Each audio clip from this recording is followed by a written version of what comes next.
ಸಾಮಾನ್ಯವಾಗಿ ನಾ ಕಂಡಂತೆ ಇತ್ತೀಚೆಗೆ ನಮ್ಮ ಹೆಣ್ಣು ಮಕ್ಕಳು ಯಾರು ಗೃಹಿಣಿಯರಿದ್ದಾರೆ ಅವರೆಲ್ಲರೂ ಕೂಡ ಇನ್ವೆಸ್ಟ್ಮೆಂಟ್ ಮಾಡಿ ಬಿಸ್ನೆಸ್ ಮಾಡೋದ್ರ ಮೂಲಕ ತುಂಬ ಚೆನ್ನಾಗಿ ಉದ್ಯಮಗಳನ್ನು ಪ್ರಾರಂಭ ಮಾಡ್ತಾ ಇದ್ದಾರೆ. ಇದು ಅತ್ಯಂತ ಸಂತೋಷಕರ ವಿಚಾರ. ಯಾಕೆಂದರೆ ಅವರ ಟೈಮ್ನ ವೇಸ್ಟ್ ಮಾಡದೆ ಯಾವುದಾದ್ರೂ ಒಂದು ವಿಚಾರದಲ್ಲಿ ಬಿಸ್ನೆಸ್ ಮಾಡಬೇಕು ಅಂತ ಹೇಳಿ ತೊಡಗಿಸ್ಕೋತಾ ಇದ್ದಾರೆ. ಆರ್ಥಿಕವಾಗಿ ಸ್ಟೇಬಲ್ ಆಗಬೇಕು ಅಂತ ಕೂಡ ಅವರೆಲ್ಲರೂ ಯೋಚನೆ ಮಾಡ್ತಾ ಇದ್ದಾರೆ. ಇದು ಅತ್ಯಂತ ಸಂತೋಷಕರ ವಿಚಾರ. ಇಲ್ಲಿ ನಾನು ಏನನ್ನು ಹೇಳೋದಕ್ಕೆ ಹೊರಟಿದ್ದೀನಿ ಅಂದರೆ, ಸಾಮಾನ್ಯವಾಗಿ ನಾನು ನೋಡಿದ ಮಟ್ಟಿಗೆ ತಿಳ್ಕೊಂಡಿದ್ದ ಪ್ರಕಾರ ಒಂದೇ ಬಿಸ್ನೆಸ್ಸನ್ನು ಮೋಸ್ಟ್ ಆಫ್ ದ ಪೀಪಲ್ಸ್ ಮಾಡ್ತಾ ಇದ್ದೀರಾ. ಇಟ್ ಮೀನ್ಸ್ ದಟ್ ಏನಂದರೆ, ಇವಾಗ ಒಂದು ಇನ್ಸ್ಟಾಗ್ರಾಮಲ್ಲಿ ಸೀರೆ ಬಿಸ್ನೆಸ್ ಮಾಡ್ತಾರೆ. ಅಂದರೆ ಆನ್ಲೈನ್ ಸೀರೆ ಸೇಲಿಂಗ್ ಮಾಡೋಣ ಅನ್ನೋದು ಒಂದು ಪ್ಲ್ಯಾನಿಂಗ್ ಇರುತ್ತೆ. ಗುಡ್. ಒಂದು ಈ ಬಿಸ್ನೆಸ್ಸನ್ನು 10,000 ಜನ, 1,00,000 ಜನ, 2,00,000 ಜನ ಈ ರೀತಿ ಮಾಡಿದ್ರೆ ಓಕೆ. ಬಟ್ ಇರೋರು ಎಲ್ಲರೂ ಕೂಡ ಸ್ಯಾರಿ ಬಿಸ್ನೆಸ್ ಮಾಡಿದ್ರೆ ಅದು ಇಷ್ಟರ ಮಟ್ಟಿಗೆ ಕ್ಲಿಕ್ ಆಗುತ್ತೆ. You think about that.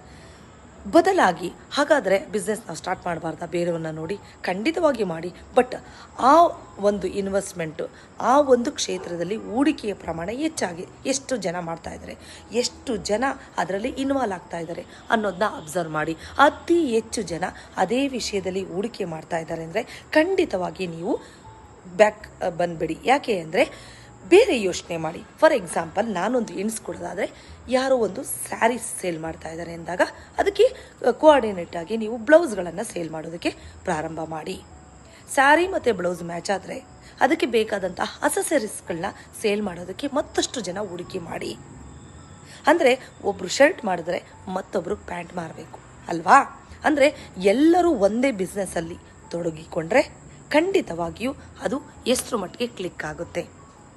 Business ಐಡಿಯಾನವನ್ನು ನಾನು ಕೊಡ್ತಾ ಇದ್ದೀನಿ ಹೊರತು ನೀವು ಇಂಥದ್ದೇ ಉದ್ಯಮ ಮಾಡಬೇಕು ಅಂತ ನಾನು ಹೇಳ್ತಾ ಇಲ್ಲ. ಅಂದರೆ ಮಾಡೋ ಉದ್ಯಮ ಕೈ ಸುಟ್ಕೊಂಬಿಟ್ಟು ಕೆಲವರು ಹೇಳ್ತಾರೆ ನನಗೆ ಆರ್ಡ್ರೇ ಬಂದಿಲ್ಲ, ಕೆಲವರು ಹೇಳ್ತಾರೆ ನನಗೆ ತುಂಬ ವಿಪರೀತವಾಗಿ ಆರ್ಡ್ರ್ ಸಿಗ್ತಾ ಇದೆ. ಫಾರ್ ಎಕ್ಸಾಂಪಲ್ಲು ಸೀರೆ ಆರ್ಡ್ರು ಕೆಲವ್ರಿಗೆ ಮಾತ್ರ ಸಿಗುತ್ತೆ. ಕೆಲವರು ಸೆಲೆಬ್ರಿಟಿಗಳಾಗಿದ್ದಾರೆ, ಕೆಲವರು ಸಬ್ಸ್ಕ್ರೈಬರ್ ಜಾಸ್ತಿ ಇದ್ದಾರೆ, ಕೆಲವರು ಇನ್ಸ್ಟಾಗ್ರಾಮಲ್ಲಿ ಫಾಲೋಯರ್ಸ್ ಜಾಸ್ತಿ ಇದ್ದಾರೆ. ಹಾಗಾಗಿ ಅವರ ಉದ್ಯಮ ಚೆನ್ನಾಗಿ ನಡೀತಿದೆ. ನಾವೇನು ಮಾಡೋದು, ಬಂಡವಾಳ ಹಾಕಿ ಕೈ ಸುಟ್ಕೊಂಬಿಟ್ಟ ಅಂತ. ತಪ್ಪು ಅವ್ರ ಫಾಲೋಯರ್ಸಿಂದ ಆಗ್ತಾ ಇಲ್ಲ ರೀ. ಒಂದೇ ಉದ್ಯಮದ ಮೇಲೆ ಅತಿ ಹೆಚ್ಚು ಜನರು ಅವಲಂಬಿತರಾಗ್ತಾ ಇದ್ದೀರಾ. ಅಂದರೆ ಒಂದೇ ಉದ್ಯಮದ ಮೇಲೆ ಅತಿ ಹೆಚ್ಚು ಜನರು ಹೂಡಿಕೆ ಮಾಡಬೇಡಿ. ಬೇರೆ ಬೇರೆನ ಥಿಂಕ್ ಮಾಡಿ. ನಿಮಗೆ ಕ್ರಿಯೇಟಿವ್ ಮೈಂಡ್ ಇರುತ್ತೆ, ಆ ಮೈಂಡನ್ನು ಯೂಸ್ ಮಾಡ್ಕೊಳ್ಳಿ. ಈಗ ನೋಡಿ, ಎಷ್ಟೋ ಜನ ಡಯಾಬಿಟಿಸ್ ಪೇಷಂಟ್ ಇರ್ತಾರೆ. ಅವರಿಗೆ ಸಿರಿಧಾನ್ಯಗಳ ಪೌಡರ್ಗಳನ್ನು ರೆಡಿ ಮಾಡ್ಕೊಳ್ಳೋದಕ್ಕೆ ಆಗೋದಿಲ್ಲ. ನೀವು ರೆಡಿಮೇಡ್ ಪೌಡರ್ಗಳನ್ನು ರೆಡಿ ಮಾಡಿ.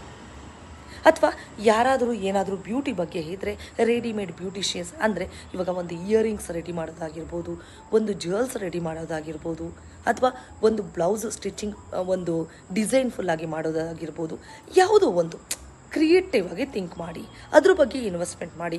ಇಷ್ಟು ಜನರು ಇದ್ರ ಮೇಲೆ ಇನ್ವೆಸ್ಟ್ಮೆಂಟ್ ಮಾಡ್ತಾರೆ ಅಂದರೆ ಪರ್ಯಾಯವಾಗಿ ಮತ್ತೊಂದು ಯೋಚನೆಯನ್ನು ನೀವು ಮಾಡಬೇಕು ಕ್ರಿಯೇಟಿವ್ ಆಗಿ. ಆಗ ಏನಾಗುತ್ತೆ, ಆಟೋಮೆಟಿಕ್ಕಾಗಿ ಬಿಸ್ನೆಸ್ ಡೆವಲಪ್ ಆಗುತ್ತೆ.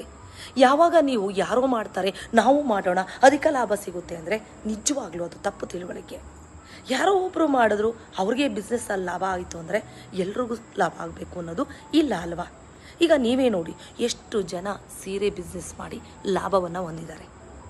ಅದೊಂದೇ ಅಲ್ವಾ ಉದ್ಯಮ ನಮ್ಮ ದೇಶದಲ್ಲಿರೋದು. ಬೇರೆ ಬೇರೆ ಇದ್ದಾವೆ, ಬೇರೆ ಬೇರೆ ಐಟಮ್ಸ್ ಇದೆ. ಫಾರ್ ಎಕ್ಸಾಂಪಲ್ ನಾನು ಹೇಳೋದೇನು ಅಂದರೆ, ಈಗ ಎಲ್ಲರೂ ಟೊಮೊಟೊವನ್ನು ತೊಗೊಂಬಂದು ಮಾರ್ಕೆಟಲ್ಲಿ ಟೊಮೊಟೊವನ್ನೇ ಮಾರಿದ್ರೆ ಬೇರೆ ಈರುಳ್ಳಿ ಮಾರೋರು ಯಾರು, ಬೆಳ್ಳುಳ್ಳಿ ಮಾರೋರು ಯಾರು, ಆಪಲ್ ಮಾರೋರು ಯಾರು, ಗ್ರೇಪ್ಸ್ ಮಾರೋರು ಯಾರು? ಅಂದರೆ ವಿವಿಧ ಆಯಾಮಗಳಲ್ಲಿ, ವಿವಿಧ ವೃತ್ತಿಗಳಲ್ಲಿ, ವಿವಿಧ ಬೇಡಿಕೆಗಳು ಎಲ್ಲಿದ್ದಾವೆ ಅವನ್ನನ್ನು ನೀವು ಗಮನಿಸಿ ಸರಿಯಾಗಿ.